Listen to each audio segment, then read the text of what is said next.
Malda town station থেকে দুই বাংলাদেশিকে গ্রেপ্তার করল মালদা টাউন জিআরপি থানার পুলিশ।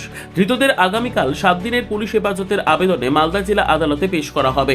জিআরপি থানার আইসি প্রশান্ত রায় জানান, বৃহস্পতিবার দুপুর 3টে নাগাদ টিকিট কাউন্টারের সামনে দুই ব্যক্তিকে সন্দেহজনকভাবে ঘোরাঘুরি করতে দেখা যায়। ওই দুই ব্যক্তিকে আটক করে জেরা করতে জানা যায় তারা বাংলাদেশের বাসিন্দা। এরপরই গ্রেপ্তার করা হয় ওই দুই ব্যক্তিকে। ধৃতদের নাম শফিকুল আলম বয়স 38 ও মোহাম্মদ শনি বয়স 19। ধৃতরা বাংলাদেশের চাঁপাইনবাবগঞ্জ ও জামালপুর জেলার বাসিন্দা। প্রাথমিক জেলায় জানা গিয়েছে, দুদিন আগে কালিয়াচক বা বৈষ্ণবনগর সীমান্ত এলাকা দিয়ে অবৈধভাবে প্রবেশ করে 3 জন। এরপর একজন দালাল দুজনকে ছেড়ে পালিয়ে যায়। ধৃতরা চেন্নাইয়ে কাজের খোঁজে যাওয়ার ছক কষেছিল।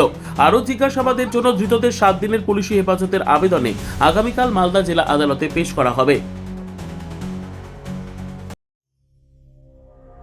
সংবাদটি নিবেদন করছেন স্বস্তিলোক উৎসব ভবন, গঙ্গারামপুর, দক্ষিণ দিনাজপুর।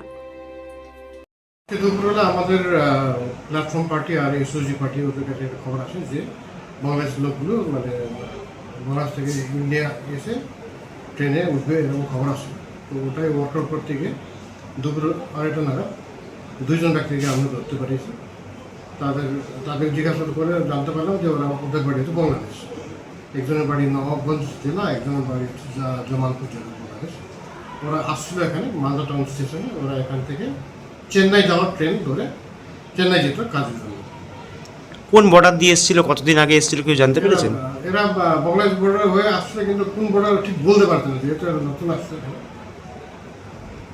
এরা কাদের সাথে এসেছিল বা কে কোনো দালাল ধরে এসেছিল এরকম কিছু? এটাকে বলছে যে একজন দালাল নিয়ে আসছিল টাকার বিনিময়ে। ওই দালাল ওদেরকে নিয়ে আসছে, তারপরে ওরা ওই দালালটা পালিয়ে গেছে। কত টাকা দিয়েছে বলছে, আমরা তদন্ত করছি। সর্বোত্তম সুযোগ সুবিধে রয়েছে আতিথেয়তায়। সুপরিচিত স্বস্তিলোক উৎসব ভবন অতিথিদের যে কোনো অনুষ্ঠানের জন্য উপযুক্ত ওয়ান স্টপ ডেস্টিনেশন।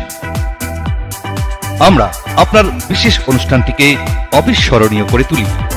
স্বস্তিলোক উৎসব ভবন, শিববাড়ি রোড, গঙ্গারামপুর, দক্ষিণ দিনাজপুর।